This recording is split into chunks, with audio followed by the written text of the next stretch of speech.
ఇవన్నిటి కూడా కాంగ్రెస్ ప్రభుత్వము పార్టీ రాష్ట్ర ముఖ్యమంత్రి రేవంత్ రెడ్డి గారు కట్టుబడిన విషయాన్ని తెలియజేస్తూ సెలవు తీసుకుంటారు.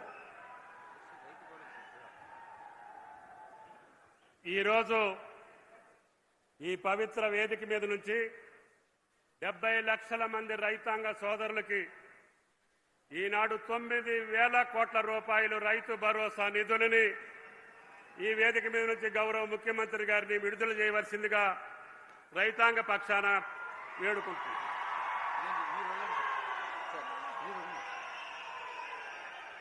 ఆనరబుల్ సీఎం గారు రైతు భరోసా లక్షలాది రైతులకి ఆనందాన్ని అందించే ఉత్సవం ఇది, రైతు పండుగ ఇది. Sandeep Kumar Sultania principal secretary finance, అలాగే principal secretary agriculture Surendra Mohan గారు, ఇంకా జిల్లా కలెక్టర్ అహ్మద్ గారు, ఇతర పెద్దలందరి సమక్షంలో జరుగుతున్న పండుగ ఇది. మనకు తెలుసు, కర్షక నీ కర్రు కదిలినన్నాళ్లే అన్నాడు. అదిగో జంగా రాఘవరెడ్డి గారు మరి ఆ రైతుకు సంబంధించిన అంశాన్ని ఇస్తున్నారు.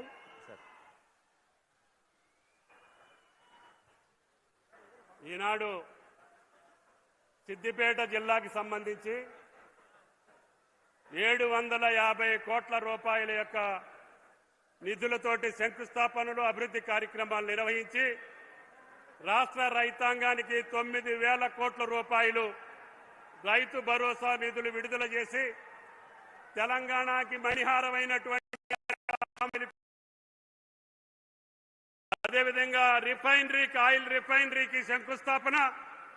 ఈ యొక్క శుభ సందర్భాన రైతు పక్షపాతి, రైతు బాంధవుడు రేవంత్ రెడ్డి గారిని ప్రసంగించవలసిందిగా కోరుతున్నాను.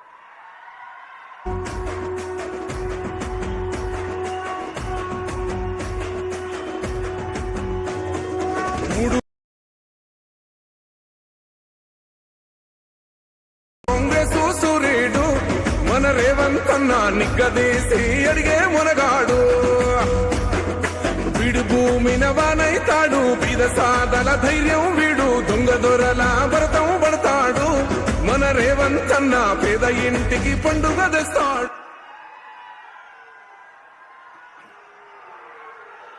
ప్రజాపాలన ప్రగతి ప్రణాళికలో భాగంగా సిద్దిపేట జిల్లా కేంద్రంలో వ్యవసాయ శాఖ మంత్రివర్యులు పెద్దలు తుమ్మల నాగేశ్వరరావు గారి అధ్యక్షతన ప్రజాపాలన ప్రగతి ప్రణాళికలో భాగంగా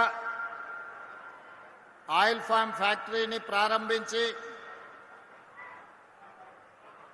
రైతు భరోసా, రైతు ఖాతాలలో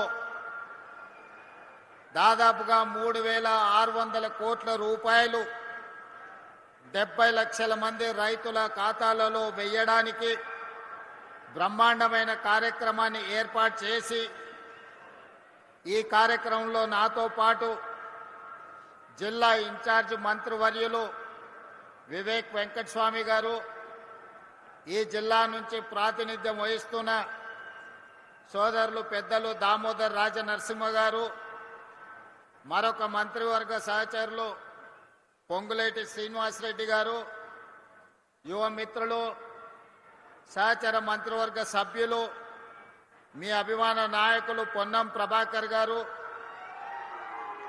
శాసన మండలి సభ్యులు, కాంగ్రెస్ పార్టీ అధ్యక్షులు మహేష్ కుమార్ గౌడ్ గారు, అదేవిధంగా ప్రభుత్వ ప్రత్యేక సలహాదారులు పెద్దలు సుదర్శన్ రెడ్డి గారు, పార్లమెంట్ సభ్యులు మిత్రులు రఘునందన్ రావు గారు, అదేవిధంగా రాజ్యసభ సభ్యులు